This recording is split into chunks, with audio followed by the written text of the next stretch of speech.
بواسیر د څه د وجې انسان ته جوړیږي؟ کله هم چې انسان د غټو بول حاجت پوره کوي او په هغې دوران کې هغه ډېر زیات زور کوي، وجې د دې نه چې د هغه خېټه خرابوي یا د هغه په خېټه باندې قبض وي، نو د هغې د وجې انسان ته بواسیر جوړیږي. او دویم چې کله انسان ډېر زیات ناستې کوي، که هغه په ټایلیټ کې وي یا بغیر د ټایلیټه وي، نو د هغه د وجې هم انسان ته بواسیر لګیږي.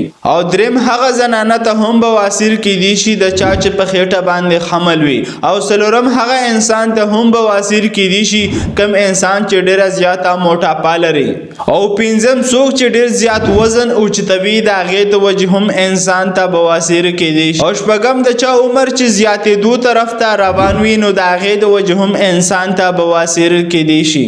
او اوم د چا چې په خاندان کې وي، نو هغوی ته هم چانسز وي چې هغوی ته بواسیر وشي. او اتم هغه خوراک چې څوک زیات کم کوي، کم کې چې فایبر وي لکه میوه دانه او شنه سبزي شوه، نو د هغې د وجې هم انسان ته بواسیر کیږي. او نهم د انل انټرکورس د وجې هم انسان ته بواسیر کیږي.